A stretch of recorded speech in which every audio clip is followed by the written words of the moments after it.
یا وہ بچے ہوں پھر یا خواتین ہوں کہ جو روزانہ کم از کم قرآن کو اپنے ہاتھوں کے اندر اٹھا لیتے ہوں۔ مجھے لگتا ہے کہ اس مجمع عام کے اندر گنتی کے چند افراد ایسے ہوں گے کہ جنہوں نے یہ اپنا معمول بنا رکھا ہوگا کہ 24 گھنٹے کے لمحے میں اپنے ہاتھ کے اندر کم سے کم قرآن کو اٹھا لیتے ہوں گے، پڑھنا تو دور کی بات ہے۔ میرے خیال سے اس پوری بستی کے اندر یہ کہا جائے کہ گنتی کے چند افراد صرف ہیں کہ جو قرآن کو الٹ لیتے ہیں، تو یہ جھوٹ نہیں ہوگا، یہ غلط نہیں ہوگا۔ جبکہ اللہ کے رسول نے فرمایا کہ یہ قرآن برکت والی کتاب ہے، یہ قرآن رحمت والی کتاب ہے۔ اگر تم اس کتاب کو پڑھو گے، اگر اس کتاب کو تم پکڑو گے، اس کتاب کو اٹھاؤ گے، تو خدا کی قسم تمہارے گھروں کے اوپر اللہ کی رحمتیں نازل ہوں گی۔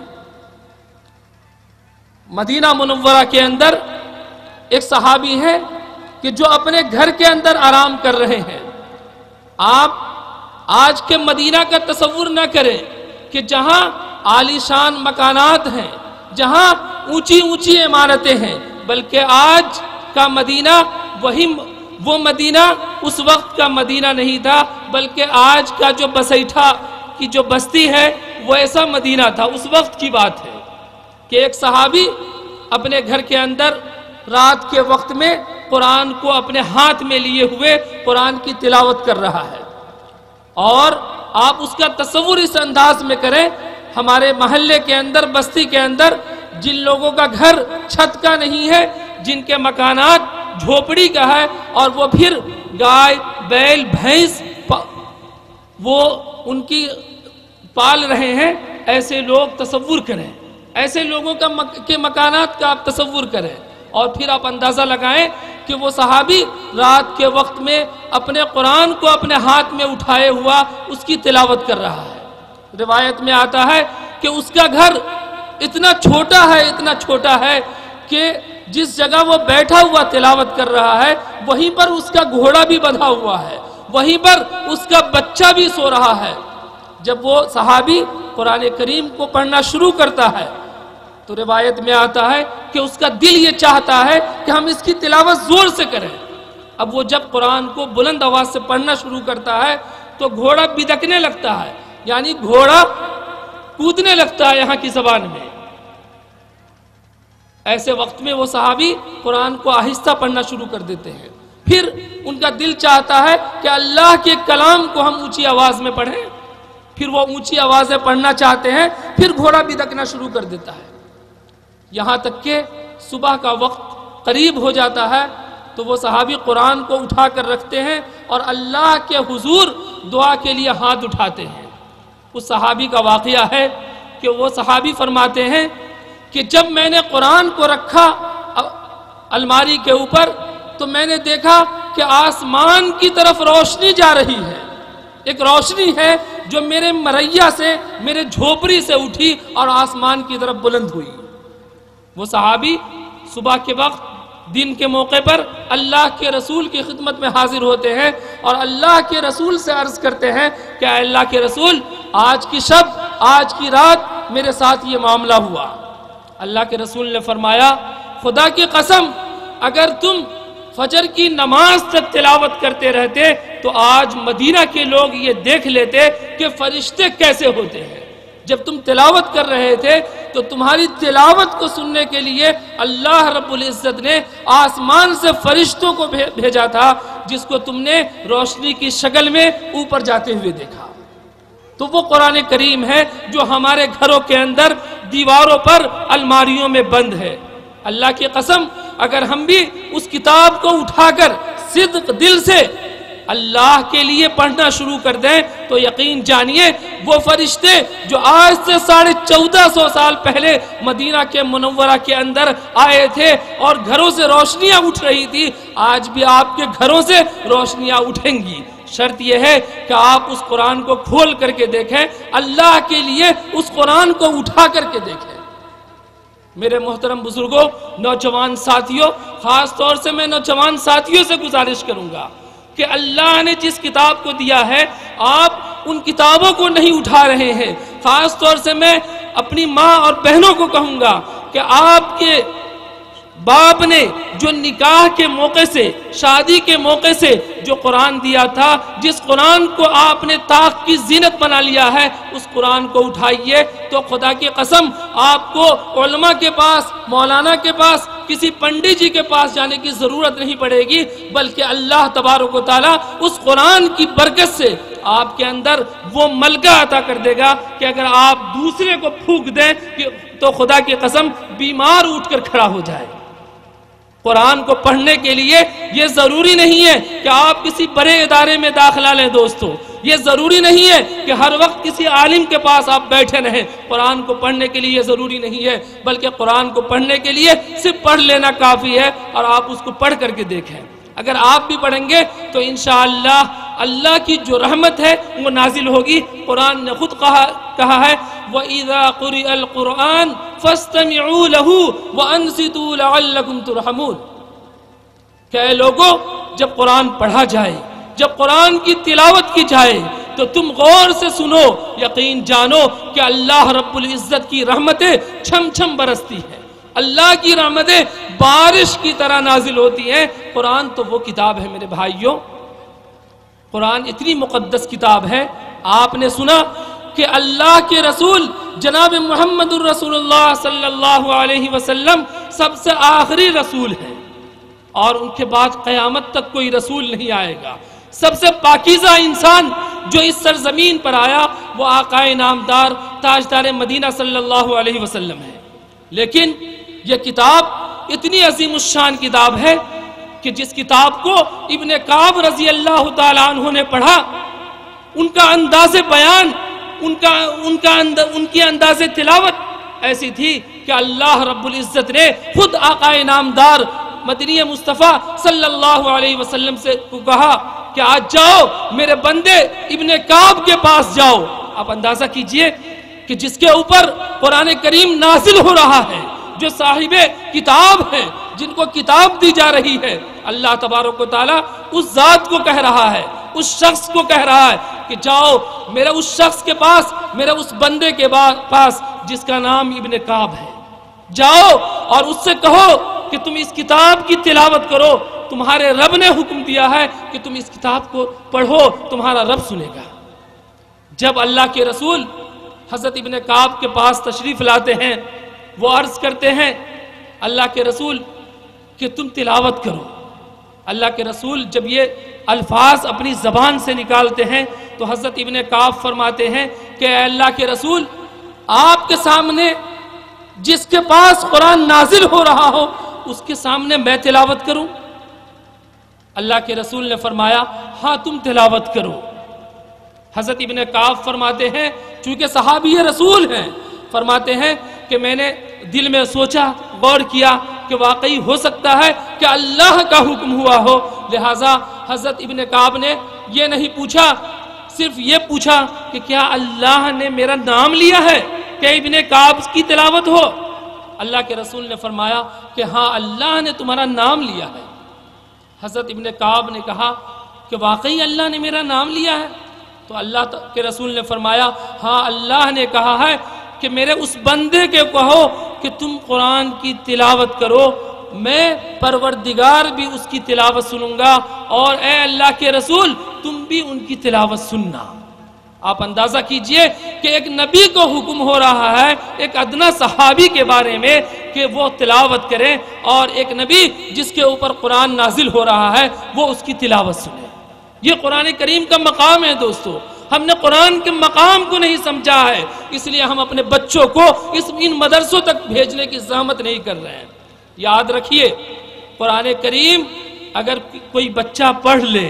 اگر کوئی انسان قرآن کریم سے محبت کر لے تو اللہ کے رسول نے جو بشارت دی ہے کہ اللہ تبارک و تعالیٰ ایسے انسان کو،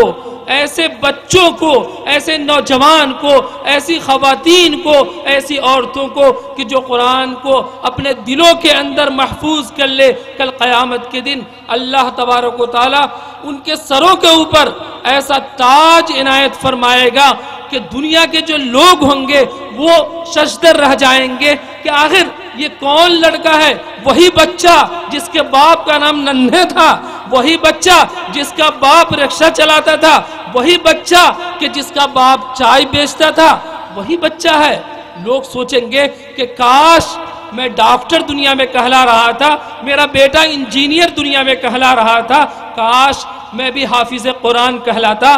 تو آج میرے باپ کے سر کے اوپر یہی دستار فضیلت کہ جس کی روشنی اللہ کے رسول نے فرمایا کہ 14ویں کا جو چاند ہوتا ہے اس سے زیادہ ہائی لیول کی روشنی ہوگی۔ لوگ کہیں گے کہ پتہ نہیں یہ کیسا انسان ہے، اللہ کی کیا عبادت کر رہا تھا کہ اتنی عظیم الشان چیز اس کے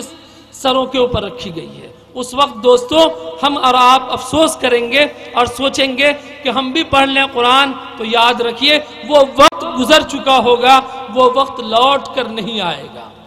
یاد رکھیے جب ہم دنیا سے جائیں گے تو ہمارے ساتھ صرف اور صرف ایمان جائے گا، اس کو یاد رکھیے۔ اور قرآن کریم سے اگر آپ محبت کریں گے تو یقین جانیے کہ قرآن کریم سے محبت آپ کے ایمان کی حفاظت کا ذمہ دار ہے۔ ایک واقعہ لکھا ہے حضرت مولانا پیر فقیر ذوالفقار دامت برکاتہم العالیہ نے، جو پاکستان سے تعلق رکھتے ہیں، انہوں نے ایک واقعہ لکھا ہے اپنی کتاب کے اندر کہ ایک نوجوان تھا، وہ نوجوان انجینئر تھا۔ جب وہ اپنی ڈگری حاصل کر لیا تو آج کے زمانے میں آپ جانتے ہیں کہ جہاں بھی آپ اپلائی کریں گے تو وہاں آن لائن اپلائی ہو رہی ہے۔ آج کل آپ دیکھ رہے ہوں گے کہ مدرسہ بورڈ نے بھی آن لائن اپلائی کر دیا ہے، حالانکہ پہلے ایسا نہیں تھا۔ تو وہ شخص، وہ نوجوان جب انجینئر بن گیا تو اس نے سوچا کہ میں تو اب انجینئر ہو گیا ہوں، ہمارے جیسے لوگ تھے، وہ بھی نوجوان ہمارے جیسا تھا، اس نے سوچا کہ اگر اپنے ملک میں رہیں گے تو 20,000 روپیہ ملے گا، اور اگر دوسرے ملک میں جائیں گے تو کم سے کم 1,00,000 روپیہ ملے گا، کیوں نہیں ہم دوسرے ملک میں جا کر نوکری کریں۔ تو وہ شخص اپلائی کیا اور اتفاق سے اس کو جاب مل گئی باہر ملک میں۔ جب وہ گیا کام کرنے لگا، جس کمپنی میں اس کو ملازمت ملی، انہوں نے لکھا ہے کہ اس کمپنی کے اندر ایک خاتون بھی تھی، ایک لڑکی بھی تھی۔ اس نوجوان انجینئر کو اس خاتون، اس لڑکی سے محبت ہو گئی، اور اتنی زیادہ اس کی محبت میں یہ نوجوان لگ گیا کہ اس کو شادی کرنے کی خواہش ہو گئی۔ وہ مسلمان تھا، اس نے ناجائز تعلقات بنانے کی کوشش نہیں کی، بلکہ اس نے کہا کہ میں نکاح کروں گا، میں شادی کروں گا۔ جب اس نے اپنے دل کی بات اس خاتون کو کہا تو اس خاتون نے بھی اس سے محبت کا اظہار کر دیا، اور اس نے اپنے گھر کے اندر اپنے والدین کو کہا کہ میرے کمپنی کے اندر فلاں نام کا بندہ مجھ سے نکاح کرنا چاہ رہا ہے۔ اس کے والدین عیسائی تھے۔ یاد رکھیے مسلمان وہ ہیں کہ جو اللہ کی کتاب پر اور شریعت پر عمل کرتے ہیں، لیکن جو آج کے عیسائی ہیں، یقین جانیے آپ کہ انہوں نے انجیل جو کتاب ہے، عیسائیوں کے نبی حضرت عیسیٰ علیہ السلام پر جو کتاب نازل ہوئی تھی، وہ کتاب اب تو اپنی شکل میں پوری دنیا کے اندر کہیں اس کا وجود نہیں ہے۔ اس کتاب کو ماننے والے ان کے والدین تھے۔ انہوں نے کہا کہ میں اپنی بچی کو جو اتنی حسین ہے، اتنی جمیل ہے، اس کو ہم کسی مسلمان کے نکاح میں دے دیں، ایسا ہرگز نہیں ہوگا۔ لیکن وہ نوجوان اس کی محبت میں اتنا زیادہ گرفتار ہو گیا تھا کہ اس نے کہا کہ تمہارے والدین جو قربانی مجھ سے مانگیں میں دینے کے لیے تیار ہوں، لیکن میں نکاح تم سے کروں گا۔ اس کے والدین نے 4 شرطیں رکھی، 4 چیزوں کو اس کے سامنے رکھا کہ اگر وہ لڑکا ان 4 باتوں پر عمل کر لے تو میں تمہارا نکاح اس نوجوان کے ساتھ کر دوں گا۔ پہلی شرط دوستو کتنی پریشان کن شرطیں ہیں کہ اگر آپ کو کہہ دیا جائے تو آپ پلہ جھاڑ لیں گے کہ ہم سے ایسا نہیں ہوگا، لیکن وہ نوجوان بھی دیکھیے کتنا مضبوط نوجوان تھا کہ اس نے کہا کہ جو شرط بھی رکھو میں ماننے کے لیے تیار ہوں۔ سب سے پہلی شرط جو ان لوگوں نے رکھا، ان کے والدین نے، کہ تم اپنے وطن دوبارہ لوٹ کر نہیں جاؤ گے، یعنی جہاں سے جس ملک سے وہ گیا تھا اس ملک میں دوبارہ نہیں جانا ہے۔ اگر یہ شرط منظور ہے تو میں اپنی بچی کا نکاح کر دوں گا۔ اس نوجوان نے کہا آپ کی یہ شرط منظور ہے۔ دوسری شرط جو والدین نے رکھی، یہ کہا کہ تمہارے دوست اور احباب، تمہارے رشتہ دار جو اس ملک کے اندر ہیں، ان لوگوں سے تم کوئی تعلق نہیں رکھو گے، اس سے ہٹ کر رہو گے۔ اس نوجوان نے اس شرط کو بھی مان لیا۔ تیسری شرط جو اس نے رکھا، یہ کہا کہ تمہیں اس ملک کو چھوڑ دینا ہوگا، اس ریاست کو چھوڑ دینی ہوگی، تم کو دوسرے ریاست کا سفر کرنا ہوگا۔ اس نوجوان نے کہا کہ مجھے یہ شرط بھی منظور ہے۔ اور چوتھی شرط جو اتنی ہارڈ تھی، اتنی سخت تھی کہ جس کو سن کر، جس کو سوچ کر آپ کا رونگٹا کھڑا ہو جائے گا، اس شخص نے کہا کہ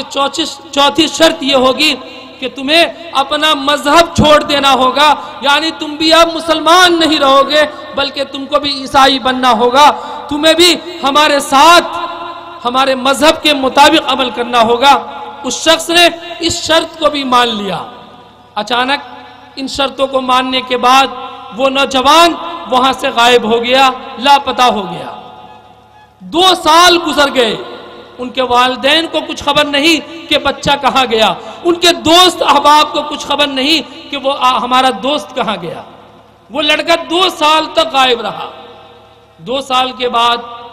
اچانک وہ نمودار ہوا، جہاں جس مسجد میں وہ نماز پڑھتا تھا اس مسجد میں فجر کے وقت آیا۔ امام صاحب جب نماز کے لیے آئے تو دیکھا کہ وہ شخص بیٹھا وضو کر رہا ہے۔ امام صاحب نے کہا کہ تم وہی ہو؟ اس شخص نے کہا ہاں حضرت میں وہی ہوں۔ امام صاحب نے کہا کہ مجھے دھوکہ ہو رہا ہے۔ اس شخص نے کہا نہیں، میرا نام وہی ہے، میں وہی ہوں۔ امام صاحب نے پوچھا کہ 2 سال تم کہاں تھے؟ اس شخص نے کہا نماز پڑھ لیجئے پھر ہم اپنا واقعہ آپ کو بتائیں گے کہ میرے ساتھ کیا ہوا۔ جب نماز کے بعد اس شخص نے اپنا واقعہ بیان کیا تو امام صاحب گھبرا گئے کہ کیا کوئی انسان ایسا بھی کر سکتا ہے، اور کوئی انسان اپنے مذہب کو چھوڑ کر کیا اس مذہب کے اندر دوبارہ بھی آ سکتا ہے؟ امام صاحب نے کہا پورا واقعہ بتاؤ کہ کیا ہوا۔ اس نوجوان نے یہ 4 شرطیں بتائی کہ ان 4 شرطوں کو میں نے قبول کیا تھا اور بحیثیت مسلمان میں ان شرطوں پر جمع رہا۔ صرف ایک کام جو میں نے کیا وہ حضرت ایک کام جو ہے وہی میری زندگی کو اصل موڑ پر لے آئی، اور میں آج آپ کے سامنے مسلمان کی حیثیت سے کھڑا ہوں۔ امام صاحب نے کہا وہ کام کیا تھا کہ جس نے تمہارے ایمان کو محفوظ رکھا؟ اس شخص نے کہا کہ میرے حضرت، میرے مربی، میں کیا بتاؤں کہ میں نے خنزیر کا گوشت استعمال کرنا شروع کر دیا تھا، میں نے شراب پینی شروع کر دی تھی، میں نے ایک اللہ کی عبادت کو ترک کر دیا تھا، لیکن میں نے ایک کام نہیں چھوڑا تھا۔ وہ کام یہ تھا کہ میں جب اس ملک سے سفر کیا تھا، اس ریاست سے نکلا تھا، تو جہاں میں نے اپنے شرٹ اور پینٹ کو اپنے اٹیچی کے اندر رکھا، میں نے ایک قرآن کریم کو بھی اپنے اٹیچی کے اندر رکھ لیا تھا۔ اور جب میں اس ملک میں گیا جس ملک کے اندر ہم نے نماز روزہ سب کو چھوڑ دیا تھا، وہاں میں نے اس قرآن کو، اس کتاب کو ایک ایسی الماری کے اندر رکھا تھا جو الماری سامنے میں تھی۔ جب میں ملازمت کے لیے گھر سے نکلتا تھا صبح کے وقت تو میں اس قرآن پر نظر ڈالتا تھا اور میں یہ کہتا تھا کہ یہ میرے اللہ کی کتاب ہے۔ صرف اتنا میرے دل میں خیال آتا تھا اور پھر میں اپنی آفس چلا جاتا تھا۔ جب میں شام کو اپنے گھر آتا تو میں دیکھتا کہ میرے اللہ کا یہ کلام ہے اور اللہ نے اس کو صحیح سالم رکھ رکھا ہے۔ میرے دل میں جو قرآن سے محبت تھی، یہ محبت صرف اتنی ہی تھی کہ میں دل سے قرآن کا احترام کرتا تھا، قرآن کو صرف دیکھ لیتا تھا۔ ایک روز جب میں ملازمت سے آیا، ڈیوٹی سے واپس آیا، رات کا وقت تھا، جب میں اپنے گھر میں قدم رکھا تو میں نے دیکھا کہ میری وائف نے میرا استقبال کیا، لیکن جب میری نگاہ اس الماری کے اوپر پڑی تو میں نے دیکھا کہ قرآن وہاں سے غائب تھا، قرآن اس الماری میں موجود نہیں تھا۔ میں نے اپنی اہلیہ کو کہا، اپنی وائف کو کہا کہ وہ جو کتاب تھی ایک موٹی سی، وہ کتاب کہاں ہے؟ اس خاتون نے کہا کہ آج میں نے اس الماری کی صفائی کی ہے، میں نے آج گھر کی صفائی کی ہے، تو وہ کتابیں کہ جن کتابوں کو تم ہاتھ نہیں لگاتے تھے، اور وہ کتابیں جن کتابوں کو میں ہاتھ نہیں لگاتی تھی، ان کتابوں کو آج میں نے کوڑے کے ڈھیر پر ڈال دیا ہے۔ وہ نوجوان کہتا ہے کہ جب میں نے اپنی وائف کی زبان سے یہ سنا کہ قرآن کریم کو ڈھیر پر رکھ دیا گیا، جہاں کچرے پھینکے جاتے ہیں وہاں قرآن کریم کو پھینک دیا گیا، وہ نوجوان کہتا ہے کہ میرے دل کے اندر ایک کرنٹ دوڑ گیا، لگا ایسے کہ جیسے کسی نے بجلی کا کرنٹ لگا دیا ہو، اور میں وہاں سے بھاگا، اس ڈھیر پر گیا جہاں کچرے ڈالے جاتے ہیں۔ میں نے قرآن کریم کو اٹھایا اور پھر اس کو اپنے سینے سے لگایا، میں نے اس قرآن کو چوما۔ میری وائف کھڑکی سے یہ سب نظارہ دیکھ رہی تھی۔ جب میں واپس آیا اس کتاب کو لے کر، تو اس خاتون نے پوچھا کہ تم پاگل کی طرح کوڑے سے کیا اٹھائے، اور تم نے اس کوڑا پر اٹھانے والی چیز کو جو اتنی گندی تھی تم نے اٹھا کر اس کو چوما بھی، اس کو سینے سے بھی لگایا، کتنے بد تہذیب انسان ہو۔ اس نوجوان نے کہا کہ تمہیں اس کتاب کی قدر معلوم نہیں ہے، اس لیے تم اس کو صرف ایک بک سمجھ رہی ہو۔ یہ میرے اللہ کی کتاب ہے، یہ قرآن کریم ہے جس کو میں نے حفاظت سے رکھ رکھا تھا۔ جب اس عورت نے یہ سنا کہ قرآن کریم سے اس کے کو محبت ہے، اس کے دل میں قرآن کی عقیدت ہے، وہ خاتون اپنی اٹائچی اٹھائی اور اس نے کہا کہ میں ابھی اپنے والدین کو یہ خبر دینے جا رہی ہوں کہ جس شخص کو تم 2 سال سے یہ سمجھ رہے تھے کہ یہ عیسائی ہو چکا ہے، عیسائی بن گیا ہے، وہ تو آج بھی مسلمان ہے۔ وہ نوجوان کہتا ہے کہ جیسے ہی میری وائف گھر سے نکلی، میں نے بھی اپنی اٹائچی اٹھایا اور آج میں آپ کی خدمت میں حاضر ہوں۔ آپ اندازہ کریں کہ آخر اس کا ایمان جو محفوظ رہا، اس کا ایمان کہ جس نے اس کو شراب کے مور سے اٹھا لیا، جس نے اس کو خنزیر سے بچا لیا، جس نے اس کو سود کے کھانے سے بچا لیا، آخر وہ کون سی چیز تھی؟ بتائیے محترم بزرگوں، دوستو، وہ قرآن سے محبت تھی، قرآن سے اعتقاد تھا۔ تو یاد رکھیے، قرآن سے محبت کا ادنا درجہ یہ ہے کہ اللہ تبارک و تعالی ایمان کو محفوظ رکھتا ہے ہمارے دلوں کے اندر۔ اور یاد رکھیے، کل قیامت کے دن جب آپ یہاں سے جائیں گے تو اللہ رب العزت یہ نہیں دیکھے گا کہ آپ کس گاؤں سے تعلق رکھتے تھے، کس اسٹیٹ میں آپ کا گھر تھا، کس ملک سے آپ کا تعلق تھا، آپ کا گھر چھت کا تھا یا پھوس کے مکانات تھے، بلکہ اللہ رب العزت جو دیکھے گا وہ یہی دیکھے گا کہ آپ کے دلوں کے اندر قرآن سے محبت، قرآن سے عقیدت ہے یا نہیں۔ اور قرآن سے عقیدت اگر ہوگی تو وہاں ایمان بھی آپ کے دل میں رہے گا، اور اس ایمان کی بدولت اللہ رب العزت اگر آپ کے گناہ پہاڑ کے برابر بھی اگر ہو گئے ہوں گے تو اللہ رب العزت اس ایمان کی برکت سے، اس قرآن کی محبت کے وسیلے سے اللہ تبارک و تعالی آپ کے گناہوں کو مٹا دے گا۔ میں خاص طور سے ان نوجوانوں سے درخواست کروں گا اور ان ضعیف حضرات سے بھی درخواست کروں گا کہ جن کے بچے ابھی 10 سال کی عمر کو پہنچے ہیں، 9 سال کی عمر کو پہنچے ہیں، وہ کم سے کم اپنے دل کے اندر قرآن سے محبت کو لگائیں، اپنے بچوں کو کم سے کم قرآن کی تعلیم دے دیں تاکہ آپ کے بچے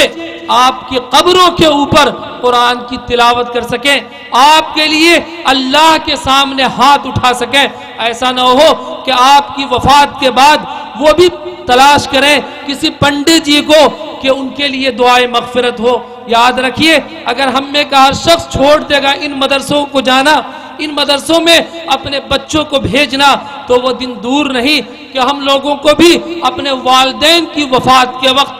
ڈھونڈنا پڑے گا، کھوجنا پڑے گا کہ کس ملک کے اندر، کس اسٹیٹ کے اندر، کس ضلع کے اندر، کس گاؤں کے اندر پنڈی جی ہیں، ان سے کہا جائے کہ فلاں شخص کے والد انتقال کر گئے ہیں، آپ ان کے لیے کچھ دعا کر لیجئے۔ ہر انسان یہی سوچتا ہے کہ فلاں کا بچہ پڑھ رہا ہے، کیا ضرورت ہے کہ ہمارے بچے بھی جائیں؟ اگر سب لوگ یہی سوچ لیں گے تو حالات بد سے بدتر ہو جائیں گے اور پھر بہت مشکل ہوگا کہ ہماری وفات کے بعد ہمارے بچے قرآن کو سمجھ پائیں۔ اس لیے دوستو، آج کے اس اسٹیج سے ہم آپ حضرات سے، جو لوگ جہاں سے بھی تشریف لائے ہیں، ان سے ہم صرف ایک درخواست کریں گے کہ کم سے کم آپ اپنے وفات سے قبل، اپنی موت سے قبل اپنے بچوں کو قرآن کا حافظ بنا دیجئے۔ اگر آپ حافظ بنانا نہیں چاہتے ہیں تو کم سے کم قرآن کے الفاظ پڑھنے والا بنا دیجئے، کم سے کم وہ قرآن کو دیکھ لیں۔ آپ کی وفات کے بعد جب وہ قرآن پڑھیں گے تو اللہ رب العزت اسی قرآن کی بدولت، اسی قرآن کی تلاوت کی برکت سے آپ کے قبروں کو نور سے منور فرمائے گا، اور کل قیامت کے دن وہی قرآن کی برکت آپ کو جنت تک پہنچا دے گی اور جہنم سے آپ کو نجات دلا دے گی۔ انہی باتوں کے ساتھ ہم آپ حضرات سے پھر گزارش کریں گے کہ آپ حضرات اللہ کے واسطے قرآن سے محبت کرنا سیکھیے، قرآن کی تعلیمات پر عمل کیجئے، تاکہ اللہ رب العزت دنیا کے اندر بھی ہمیں ذلیل ہونے سے بچائے اور کل قیامت کے دن بھی اللہ رب العزت ذلت و رسوائی سے بچا کر جنت تک پہنچا دے۔ ربنا تقبل منا انك انت السميع العليم وتب علينا انك انت التواب الرحيم۔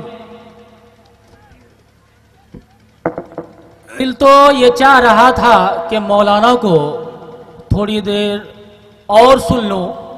لیکن دستور کچھ ایسا ہی ہے کہ مولانا کو الوداع کی درخواست دینی پڑی۔